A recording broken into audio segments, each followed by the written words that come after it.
Actually, everything they saw in PBB, it's actually all of me without the cameras. Because one would think na, di ba, dahil may camera, tingin nila I'm trying to play a role or trying to play a character. But even before going inside PBB, sabi ko talaga sa sarili ko, I'm gonna show everything, even the imperfections. Because I don't want anyone to think na, di ba, papasok ako doon na i-maintain ko yung perfect image. And then once na I go out, and then I do a mistake, and then people would think everything I've shown inside the house was all for show since yun nga, para sobrang perfecto nung napakita ko lang. So yun talaga, that's all of me with or without the cameras. So how would you describe yourself? Parang, are you like an introvert? I think I'm one of the biggest introverts in Yeah. the world. I'm very introverted, but also more than that, I think it's just one aspect of me. I've always, every time I get interviewed, even during the auditions for PBB, there are so many layers to who I am as a person. So today I can be introverted, tomorrow I can be extroverted. It really depends sa day or sa mood ko. Pero more than being an introvert, I'm also an empath, I think. Napakita ko naman na din yun sa loob ng bahay. And parang before I'm too shy to claim that. Pero ngayon, since ang dami na din sasabi, what else? I'm also a school achiever. I'm also a good son. I would say that, a good friend. And I'm also very hard worker. I'm hardworking and I'm also a dreamer. I think that aspect of me na I'm a very soft human being in general. So most people would mistake that as a weakness, but for me, it's really one of my greatest strengths. Probably all my past experiences now weren't so good. Really tried who I am and tested who I am as a person. I would say I've shared this before inside the PBB house when I had the cheating scandal inside ISA school, when I went through all the rejections in showbiz, all the rejections from my peers. There was a time when I was in grade school, I was voted the most hated classmate.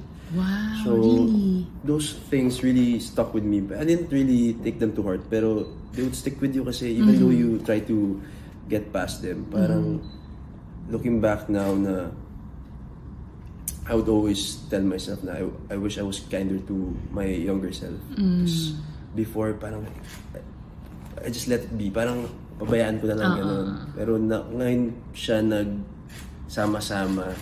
Tas mas naramdaman ko yung weight as compared to going through it then.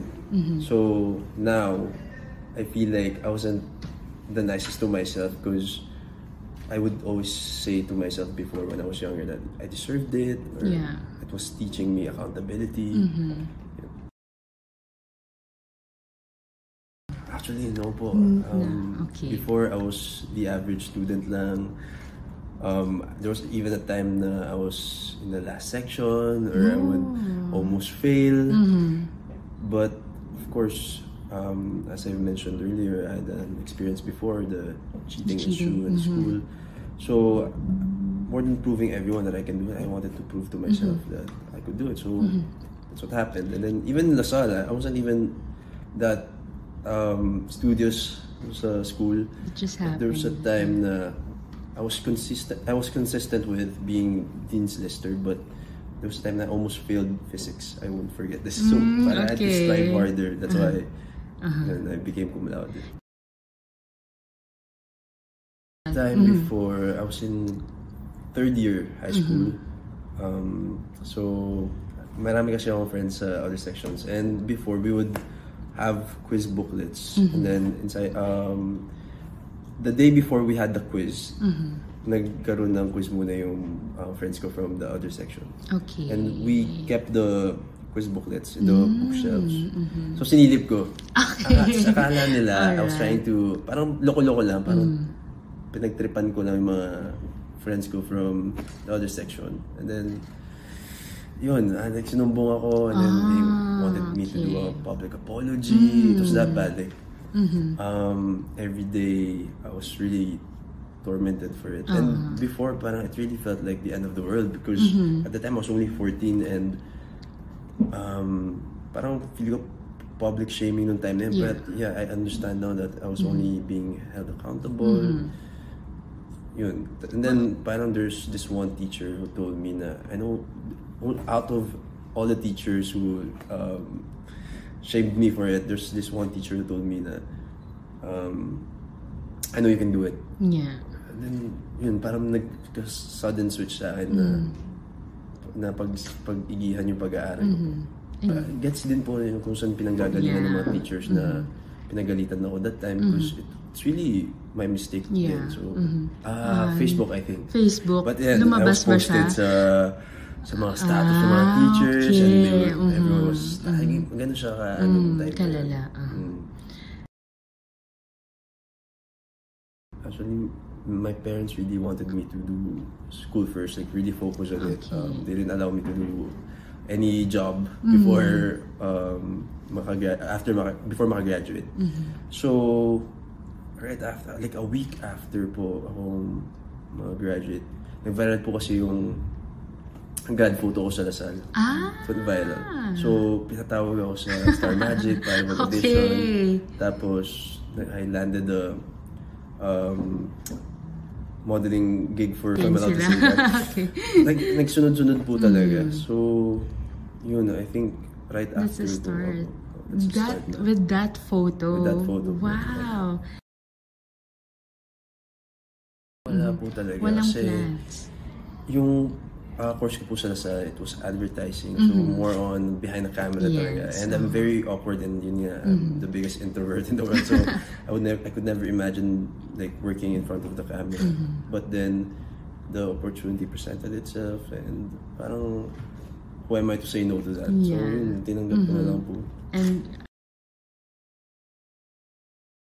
at the start po of my career, it was really all just modeling since I had to go through workshops before I get to delve into acting jobs. The very first show I did for ABS was Broken Marriage Vow with Miss Jodie. Yeah, I remember. And si Kuya Z. I think that was my start in showbiz talaga since it was during the pandemic. But it was in Baguio, also, it was such a huge hit na so many were interested in my previous shows na wala naman ako ma-present since my very first one. Yun, I think it was Broken Marriage Vow po. People I look up to si Mr. Jericho Rosales, Mr. Agamulak. Kasi like in terms of acting, I can say they're very versatile and they get to work with really different actresses and different genres also. Showbiz crush ko si Ate Ann. Every time na nasa-showtime ako, grabe talaga. Yun po sila talaga. And then after po nang sumunod po, the same year, yung Beach Bros po, it was an I1 series. I would say nothing much has changed. Noong time kasi na yun, it was 2021. Parang I would say I wasn't as passionate as I am now when it comes to acting. During that time, parang it was just work for me. Parang it's not a kumbaga art or a passion project for me. So I didn't really take it seriously. So parang God taught me the hard way na when opportunities come to you, you should always do your best or you should always give your 200%. And so yun, parang after that, parang I had to take a pause and really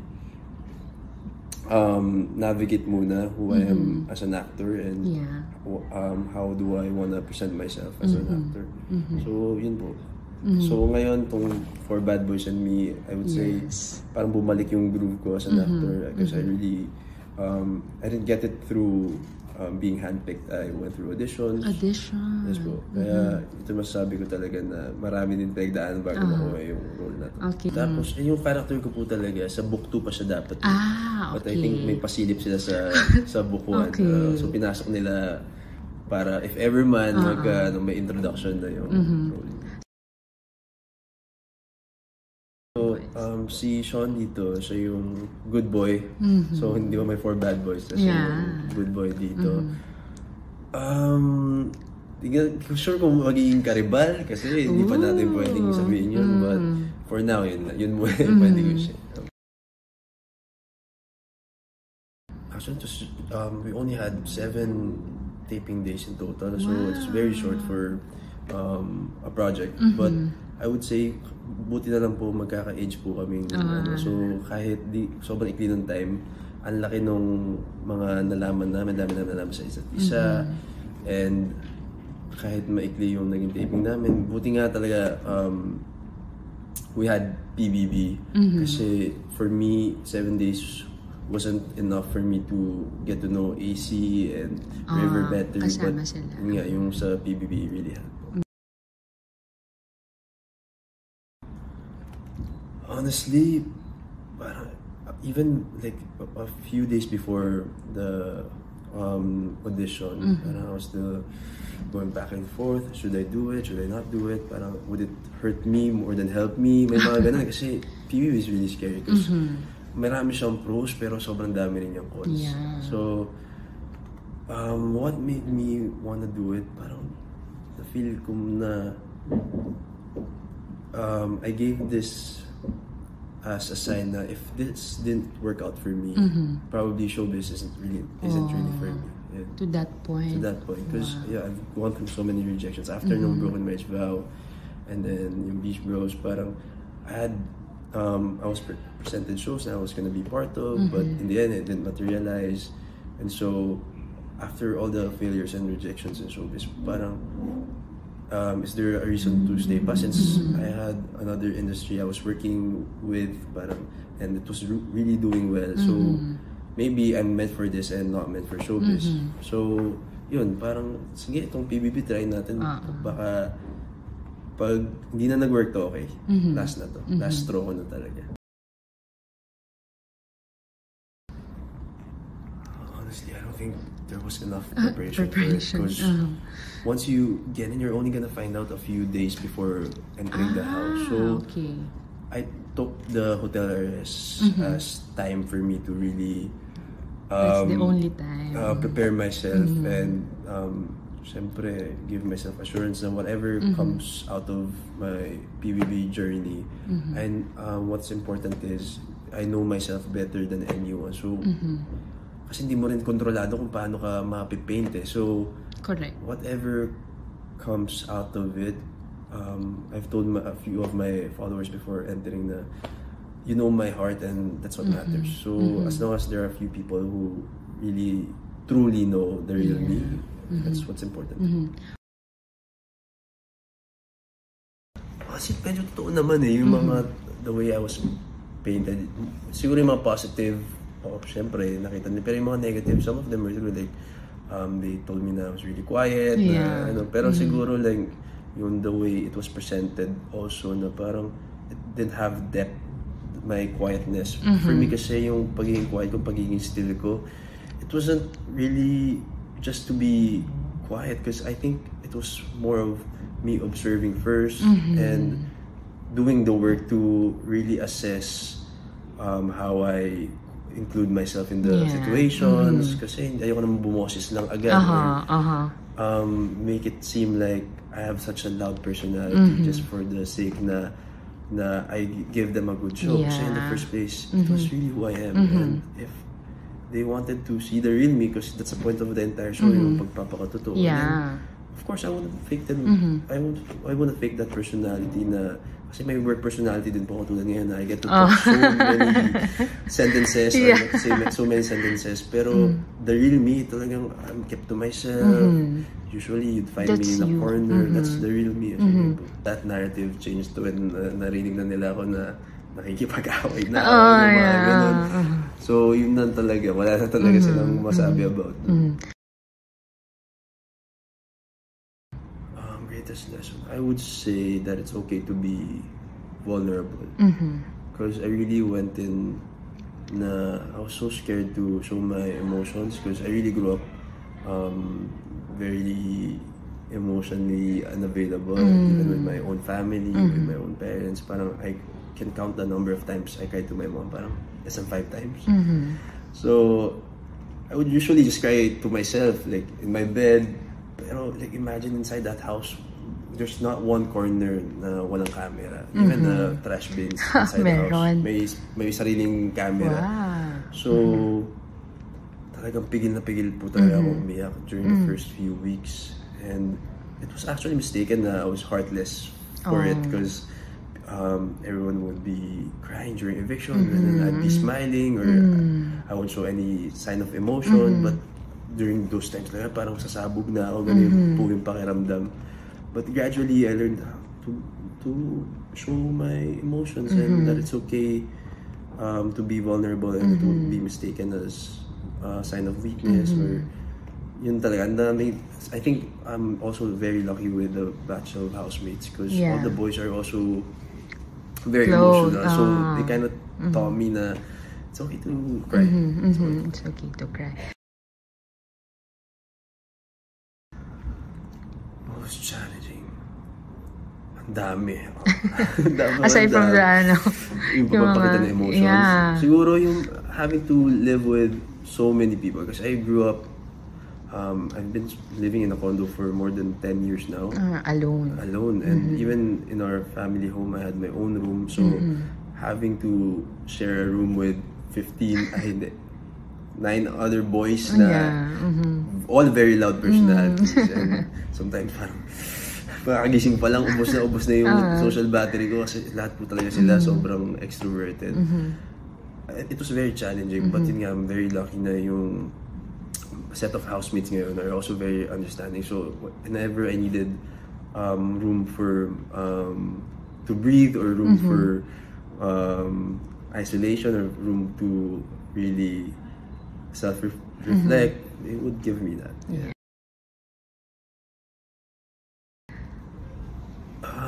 With Mika kasi, I would say, when I found out about the duo system inside, it didn't really matter to me if you're the strongest housemate or the kindest. What mattered to me is yung magkakasundo lang talaga tayo. If you stay loyal, I would stay loyal to you, because it's so easy, especially in showbiz. It's really easy to find a new set of friends once na okay, you're out, parang ganun. Pero what happened with me and Mika, it was an instant click eh. Parang siya po yung pangalawa ko nakaduo, and it was by fate lang na meron kami ginawa na rope, na yung ends of rope, kung sino yung mag-aahawak, sila yung magiging magkaduo.